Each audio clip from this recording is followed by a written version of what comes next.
नागबन क्या है? रात भर चलने वाला नागों का रहस्यमयी अनुष्ठान क्या है? इस वीडियो में देखिए।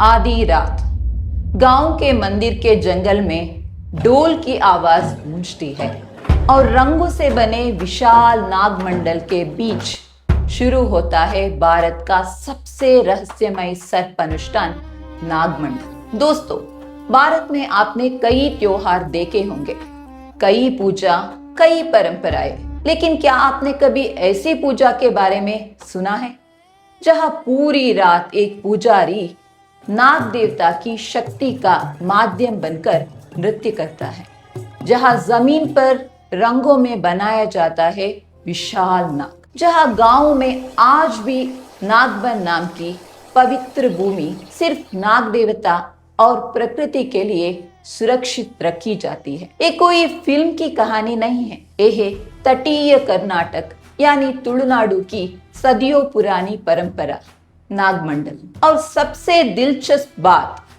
ये सिर्फ धर्म नहीं, ये इकोलॉजी, एग्रीकल्चर, माइथोलॉजी और ह्यूमन साइकोलॉजी का अद्भुत कॉम्बिनेशन है। आज की इस वीडियो में हम जानेंगे नागमंडल आखिर है क्या, लोग सांपों को देवता क्यों मानते हैं, पूरी रात चलने वाला ये रिचुअल कैसे होता है, नागबन क्या है, परशुरामा और नागों की कहानी क्या है और क्यों आज भी हजारों परिवार इस परंपराओं को निभाते हैं। लेकिन सोचिए, अगर किसी गांव में कोई गलती से नाग को मार दे तो पूरा परिवार सालों तक डर में क्यों जीता है? क्या सच में लोग मानते हैं कि नाग श्राप देते हैं? कर्नाटक का कोस्टल रीजन, मैंगलोर, उडुपी, दक्षिण कन्नड़ा, कासरगोड, इसे कलेक्टिवली कहा जाता है तुलुनाडु। यहाँ की कल्चर पूरे भारत से अलग है। यहाँ आज भी लोग भूत कोला करते हैं, कंबड़ा यानी बफेलो रेस करते हैं और सबसे खास नाग आराधने यानी स्नेक वर्शिप। यह लगभग हर पुराने परिवार के पास होता है एक सेक्रेड ग्रोव, जिसे कहते हैं नागबन। नागबन यानी जंगल का वो हिस्सा जहां इंसान पेड़ नहीं काट सकता, मिट्टी नहीं खोद सकता और सांपों को डिस्टर्ब नहीं कर सकता। असल में ये एंशिएंट इकोलॉजिकल कंजर्वेशन सिस्टम था। आज हम एनवायरमेंटल प्रोटेक्शन की बातें करते हैं, लेकिन तुलुनाडु में सेंचुरीज पहले लोगों ने नेचर को बचाने के लिए स्पिरिचुअलिटी का इस्तेमाल किया। लेकिन आखिर सांप ही क्यों? भारत में गाय, हाथी, बंदर, इतने जानवर पूजे जाते हैं, फिर नागों को इतनी पावरफुल डिवाइन स्टेटस कैसे मिले? भारत की माइथोलॉजी में नाग हमेशा से पावरफुल रहे हैं। भगवान विष्णु अनंत शेषनाग पर विश्राम करते हैं। भगवान शिव अपने गले में वासुकी नाग धारण करते हैं। महाभारत में नागवंश का जिक्र मिलता है। दक्षिण भारत में कई कम्युनिटीज खुद को नागवंशी लीनिएज से जोड़ती है। लेकिन तुलुनाडु में नाग पूजा सिर्फ माइथोलॉजी नहीं थी, उसके पीछे प्रैक्टिकल रीजन भी थे। इस पूरे रीजन में एग्रीकल्चर बहुत ज्यादा होती थी, खासकर पैडी फील्ड्स यानी धान के खेत, और खेतों के सबसे बड़े दुश्मन रैट्स, रोडेंट्स। लेकिन सांप उन रोडेंट्स को खाते थे, मतलब सांप खेती के प्रोटेक्टर बन गए।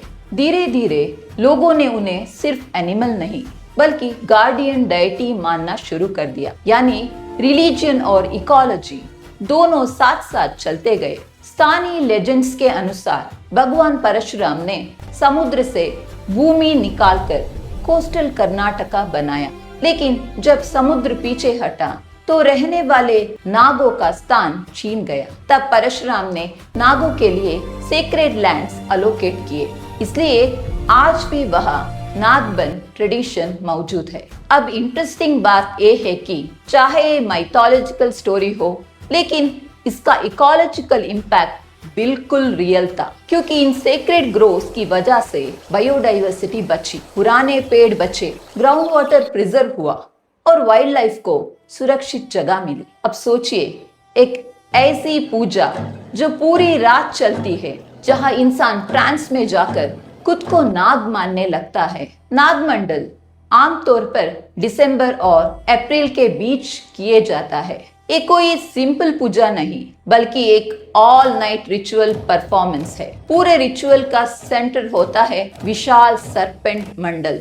जमीन पर नेचुरल कलर से बनाया जाता है जायंट स्नेक पैटर्न। इसे बनाने में इस्तेमाल होते हैं 5 रंग, सफेद, लाल, पीला, हरा, काला। इसे कहा जाता है पंचवर्ण हुडी। ये सिर्फ आर्ट नहीं है, लोग मानते हैं कि इसी मंडल में डिवाइन सरपेंट एनर्जी उतरती है। पूरे रिचुअल में 2 मुख्य पात्र होते हैं। पहला पात्री, ये प्रीस्ट ट्रांस में जाता है। कई जगहों पर माना जाता है कि वो अरेका फ्लावर इनहेल करते हैं, फिर धीरे धीरे डिवाइन पोसेशन स्टेट में पहुंचते हैं। उसके बाद लोग मानते हैं कि उसमें मेल सरपेंट स्पिरिट प्रवेश करती है। दूसरी तरफ होती है नागकन्निका, जो फीमेल सरपेंट एनर्जी का रिप्रेजेंटेशन होती है। फिर शुरू होता है पूरी रात का नृत्य। धीरे धीरे मूवमेंट्स, सांप जैसी बॉडी मोशंस, घूमना, लहराना, और बैकग्राउंड में बजता है डक्के, एक हार ग्लास शेप ट्रेडिशनल इंस्ट्रूमेंट। पूरा एटमॉस्फेयर हिप्नोटिक बन जाता है। लेकिन ये सिर्फ नृत्य नहीं है। कई विलेजेस मानते हैं कि इस दौरान नाग देवता सीधे लोगों से बात करते हैं। रिचुअल के आखिरी हिस्से में पात्री पूरे तरह ट्रांस लाइक स्टेट में पहुंच जाता है। लोग अपनी प्रॉब्लम्स लेकर आते हैं, बीमारी, family issues, infertility, bad luck, crop problems, और माना जाता है कि पोसेसिड पात्री ओरेकल लाइक आंसर्स देता है। कुछ लोग इसे डिवाइन कम्युनिकेशन मानते हैं। कुछ एंथ्रोपोलॉजिस्ट इसे अल्टर स्टेट ऑफ कॉन्शियसनेस कहते हैं। लेकिन ग्राउंड रियलिटी ये है कि आज भी हजारों लोग इन रिचुअल्स पर विश्वास करते हैं। साउथ इंडिया में एक बहुत कॉमन बिलीफ है नाग दोषा। अगर किसी ने नाग को नुकसान पहुंचाया या सेक्रेड ग्रो डिस्ट्रॉय किया तो उसके परिवार पर प्रॉब्लम्स आ सकती है।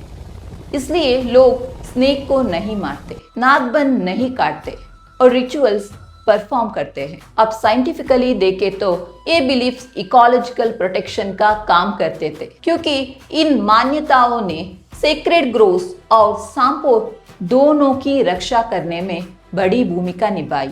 और सबसे शॉकिंग बात, ये ट्रेडिशन सिर्फ किसी एक कास्ट तक सीमित नहीं।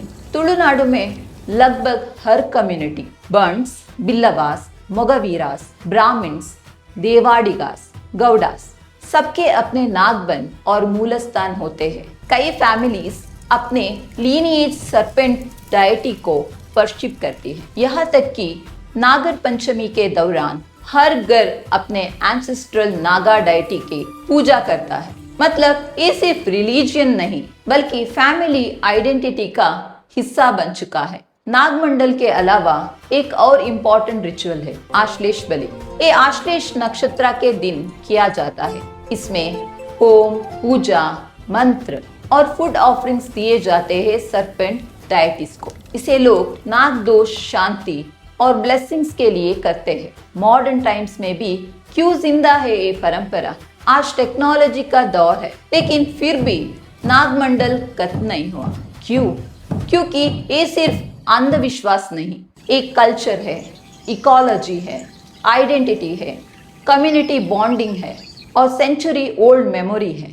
आज रिसर्चर्स भी मानते हैं कि सेक्रेड ग्रोव्स बायोडाइवर्सिटी बचाने में बहुत इंपॉर्टेंट रहे हैं। मतलब जो चीज एंशिएंट स्पिरिचुअलिटी के नाम पर शुरू हुई वो इनडायरेक्टली एनवायरमेंटल कंजर्वेशन बन गई। सोचिए, जब पूरी दुनिया जंगल काट रही थी तब तुलुनाडु के लोग जंगल के छोटे हिस्से सिर्फ सांपों के लिए छोड़ रहे थे। जब मॉडर्न साइंस नहीं थी तब भी लोग समझ चुके थे कि नेचर को डिस्ट्रॉय किया तो इंसान भी नहीं बचेगा।